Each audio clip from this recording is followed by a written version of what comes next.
Hi all, welcome to my channel Code Made Mastery. In today's video, we'll solve some sample CPC exam questions. This is going to be very helpful for those who are preparing for the exam. Watch till the end. As you already know, practice is the key to success. In my channel, you can find various videos related to CPC exam tips and also guidelines and practice questions for every topic. I would suggest you all to watch them. I am offering free lessons on YouTube. So don't forget to support my channel by liking, sharing and subscribing. Let's start. In this video, you'll find mixture of questions from various CPC exam topics. This is the first question. This is the first portion of the small intestine. Option A, jejunum. Option B, ileum. Option C, duodenum. Option D, cecum. You can pause the video and try to think of the right answer. The right answer is option C, duodenum. If you get confused during your exam, you can refer anatomy diagram present in your coding manuals, that is CPT or ICD. Even in HCPCS manual, you can find anatomy diagrams. Next question. The suffix centesis means option A, suture. Option B, cutting into. Option C, surgical puncture. Option D, repair. The right answer is option C, surgical puncture. You can find this answer in your CPT manual. After introduction, they have given illustrated anatomical and procedural review. Below that, you can find prefixes, suffixes and roots. In that, the suffix centesis means puncturing a cavity to remove fluid, for example, amniocentesis. Next question. This is a part of the inner ear. The right answer for this question is option A, vestibule. You can refer the ICD-10 manual, chapter 8, diseases of the ear and mastoid process. They have given anatomy of the ear, that is, vestibule belongs to inner ear.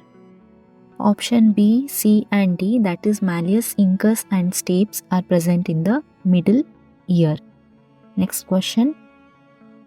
Which statement regarding lesion excision is true? Option A, lesion excision codes are selected by measuring the greatest clinical diameter of a lesion, excluding the margins. Option B, lesion excision codes include removal with margins and intermediate closure. Option C, lesion excision codes include removal of a lesion with margins and simple closure when performed. Option D, lesion excision codes include margins and complex closure. And the right answer is option C, lesion excision codes include removal of a lesion with margins and simple closure when performed. This is an important guideline in the integumentary chapter, that is, excision of lesions involve simple repair. So while coding excision of lesions, we should not code simple repair because it is already included. But we have to code intermediate and complex repair because they are not included in lesion excision. Therefore, option C is the right answer. Option A will be wrong because they have mentioned measuring the greatest clinical diameter of a lesion and excluding the margins. That is wrong because we have to include the margins. And option B, lesion excision codes include removal with margins and intermediate closure. That is wrong because intermediate repair is not included in lesion excision. We have to code it separately. Option D is wrong because they have given lesion excision code include margin and complex closure. But lesion excision does not include complex closure. We have to code it separately. Next question. This question is from Compliance and Regulatory. What does HIPAA stand for? And the right answer is option A, Health Insurance, Portability and Accountability Act. Next question. We will solve this question by using elimination method. First, let us look at the options. In option A, B, C and D, let us check the first code, that is E10.10 and E10.11. The code E10.10 is for type 1 diabetes mellitus with ketoacidosis without coma, and the code E10.11 is for type 1 diabetes mellitus with ketoacidosis with coma. Now let us read the question and highlight the important terms. In the question, they have mentioned a 35-year-old male with type 1 diabetes who has insulin pump, also has diabetic retinopathy without macular edema. He is admitted to the hospital with ketoacidosis without coma.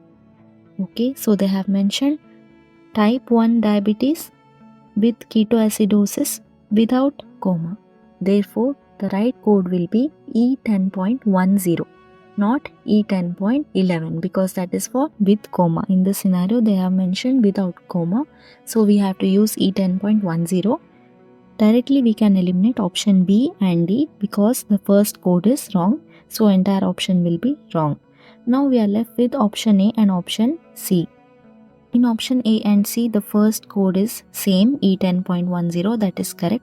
The second code in option A is E10.319, and in option C, the second code is E10.311.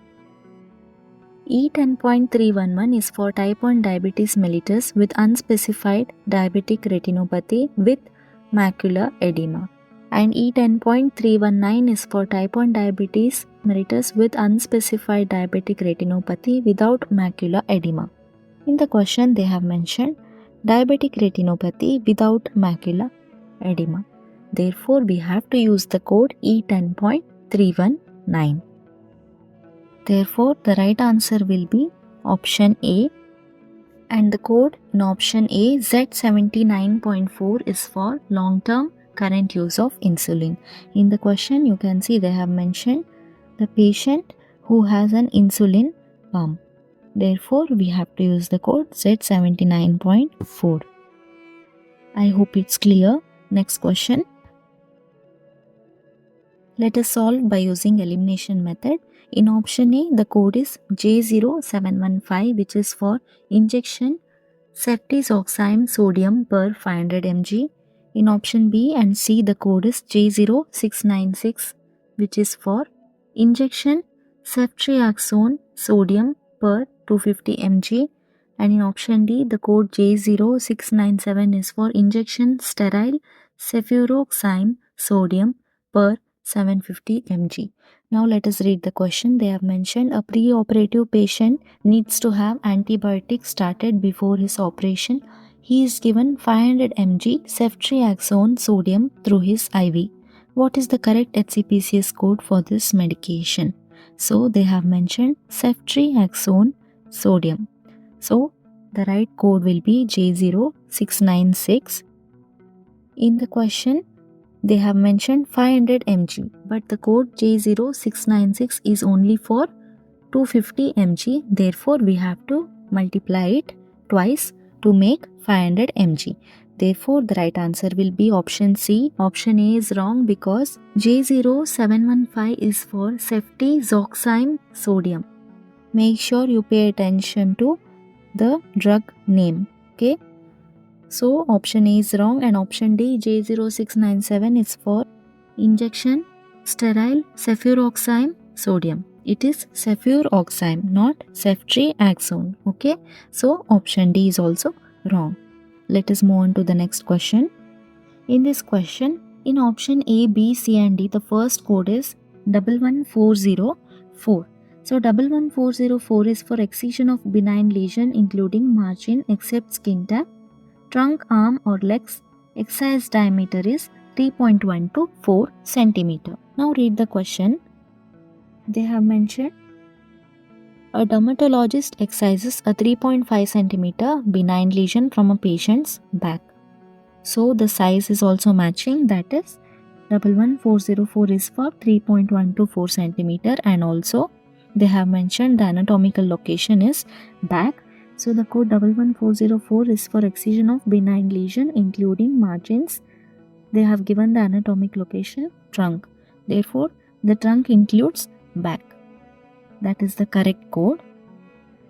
In the question, they have mentioned after the lesion is successfully removed, the dermatologist performs an intermediate 3.5 cm layered closure.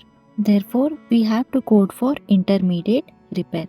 Remember, excision of lesion includes simple repair, but it does not include intermediate and complex repair. Therefore, if intermediate or complex repair is mentioned in the scenario, you have to code it separately. Now let's code for intermediate repair 3.5 centimeter.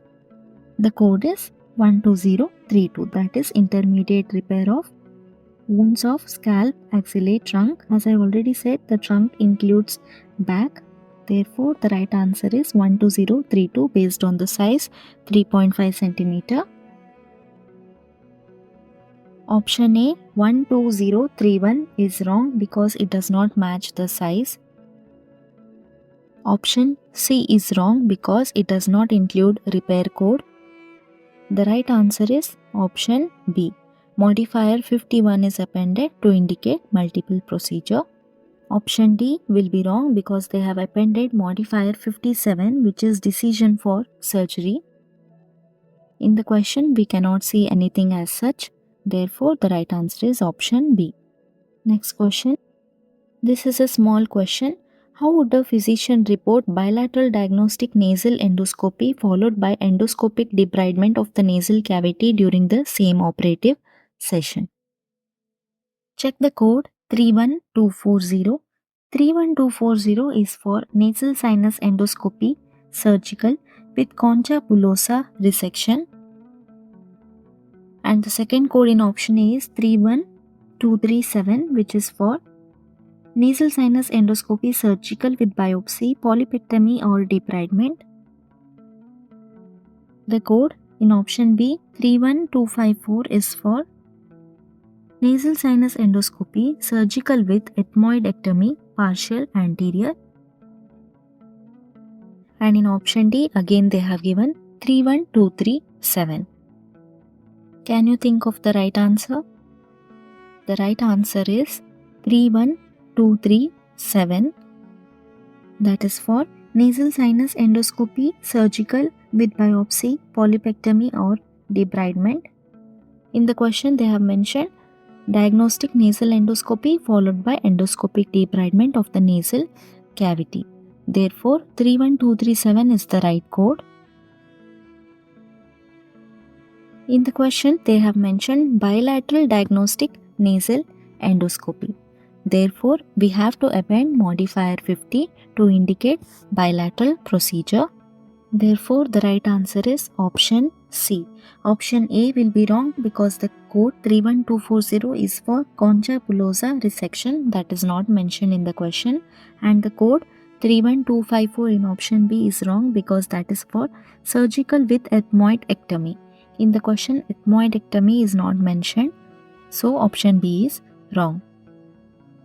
Option D is wrong because modifier 50 is not appended. In your CPT manual, page number 212, under endoscopy guidelines, they have mentioned codes 31233 to 31298 are used to report unilateral procedure unless otherwise specified. So, these codes are for unilateral procedure. To indicate bilateral procedure, we have to append modifier 50. Next question. In option A, B, C and D, they have mentioned the code 01214, that is for anesthesia for open procedures involving hip joint, total hip arthroplasty. In the question, they have mentioned anesthesiologist administers anesthesia for a male patient prior to the surgeon performing total hip replacement. And they have mentioned the patient is 75 years old and suffers from mild hypertension. According to anesthesia guidelines, for patient of extreme age, that is younger than 1 year and older than 70, we have to append the qualifying circumstance code 99100. Okay, in the question, the patient is 75 years old. So, the patient is older than 70 years. Therefore, we have to use the code 99100. In option B and D, 99100 is not given, so we can directly eliminate it. And they have mentioned the patient suffers from mild hypertension. Therefore, we have to give physical status modifier for mild hypertension, that is mild systemic disease, modifier P2. Therefore, the right answer will be option C 01214 with modifier P2 and 99100. Option A is wrong because they have appended modifier 59 which is for distinct procedural service. So that is wrong, and also they have not mentioned modifier P2. And option B is wrong because along with the code 01214 they have appended modifier 47. Remember, take a note of it. Modifier 47 should never be used with anesthesia codes. So option B is wrong, and option D is wrong because they have appended physical status modifier P3 which is for a patient with severe systemic disease. But in this scenario they have mentioned mild hypertension, that is mild systemic disease. Therefore option D is wrong. Next question. Let us check the options first. In option A and B, the code is 75625, in option C 75605, and in option D 75630. Let us check these three codes. 75625 is for aortography abdominal by serialography, radiological supervision and interpretation. Option C 75605 is for aortography thoracic by serialography, radiological supervision and interpretation. And 75630 is for aortography abdominal plus bilateral iliofemoral lower extremity catheter by serialography, radiological supervision and interpretation. Now let's read the question. A 65-year-old female patient with atherosclerosis receives an abdominal aortography via serialography. The patient's cardiologist reviews and interprets the findings. What is the appropriate code? So they have mentioned abdominal aortography via serialography. Therefore, the right answer will be option A 75625. The code 75625 does not need to be appended with modifier 26 because modifier 26 indicates radiological supervision and interpretation. But the code 75625 already states that the service was just for supervision and interpretation. So adding modifier 26 is not necessary. Therefore option B is wrong, and option C 75605 is for aortography thoracic. But in the question they have mentioned abdominal. Therefore we'll eliminate option C, and option D is wrong because 75630 is for aortography abdominal plus bilateral iliofemoral lower extremity, that is not mentioned in the question. Always read the code descriptor properly to prevent errors. Next question. This is a case study question. The procedure is control of oropharyngeal hemorrhage. Now let us check the codes. Check the code 42960. The code 42960 is for control oropharyngeal hemorrhage primary or secondary post tonsillectomy simple, and the code in option B 42961 is for complicated requiring hospitalization, and in option C 42962 is for with secondary surgical intervention, and the code in option D 42971 is for control of nasopharyngeal hemorrhage primary or secondary complicated requiring hospitalization. In the procedure you can see they have mentioned the patient was seen in the emergency room one day after tonsillectomy. So it is post tonsillectomy, and they have given the patient was admitted to the hospital for control of nasal hemorrhage and observation. Therefore the appropriate code will be 42961 because the procedure indicates that the patient was admitted to the hospital for observation. Therefore, we should use the code 42961. 42960 will be wrong because that is for simple procedure. And option C 42962 is wrong because that is for secondary surgical intervention. In the question, they have not mentioned secondary surgical intervention or anything as such. Therefore, option C is wrong, and option D 42971 is for control of nasopharyngeal hemorrhage primary or secondary post adenoidectomy complicated requiring hospitalization. That is wrong because in the scenario they have mentioned control of oropharyngeal hemorrhage, that is post tonsillectomy. So option D is wrong. So that's it for today. Stay tuned for more CPC exam topics and information related to medical coding.